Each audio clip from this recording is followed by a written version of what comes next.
Kosovës nuk i duhen deputet të cilët ndihen të intimidum, të kërcnum, të friksum, për shkak se ka shumë komente në rrjetet sociale. Deputet e lëvizjet vetëvendose nuk guxojnë me fol para kamerave, për shkak se janë të kopju të gjithë kryeministrin i cili injoron media dhe nuk jep përgjigje. Po du me lidh me ata që na po e krijojmë konceptin e viktimizimit të njerëzve edhe të konceptin e një deputeti i cili po merr vendime sepse po e komentojnë shumë në rrjetet sociale.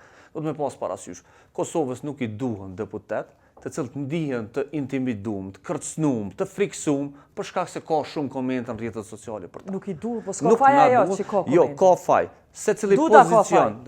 Secili pozicion mban edhe përgjegjësinë që ti mos më nënshtru presionit publik çfarë do të qoftë ai. Po kjo s'ta që pinë shtrona, veç ta që kom ofendime. Në rregull, deputeti nuk guxon as muni i intimidum për komente në rrjetet sociale, as për presionit financiar, as për presionit fizik, as për kërcnimeve.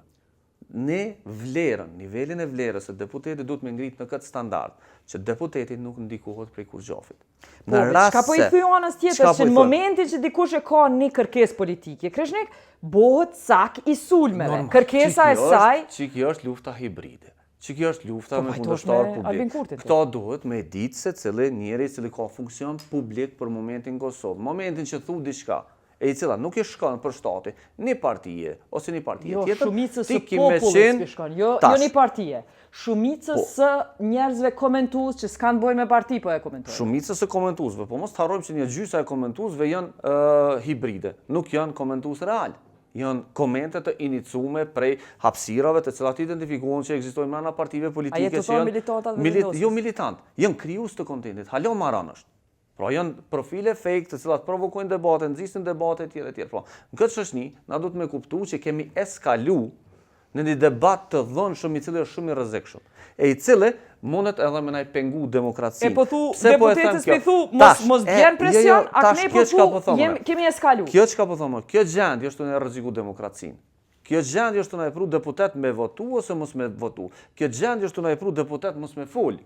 Deputet paguhen prej buxhetit Kosovës për me dhënë mendime, për me fol, për me propozu iniciativat. Në vitet e fundit, na jena tu pa deputet të cilët nuk kanë guxim qytetar me ushtru funksionin e vet. Çka nuk kupton? Mos me çu dorën çka i ka thonë çdo gjë partia, me guxu me fol në publik. Imagjinoni sot deputet e lëvizjet vetëvendose nuk guxojnë me fol para kamerave, për shkak se janë të kopju të gjithë kryeministrin i cili injoron media dhe nuk jep përgjigje. Kjo është skandaloze. Deputeti duhet me qenë i gatshëm i përgjigj pyetjeve të gazetarëve. Para kamerave tona disa, shumica jo. Shumica nuk janë të fol, nuk janë të dhonë qëndrime. Deputeti është aty për me dhonë qëndrimin e vetë personal për shkak se ato e ka marrë prej elektoratit, ndërsa normalisht pajtoj me ato që qëndrimi duhet me qenë në linjën me partinë politike me cilën ka garu.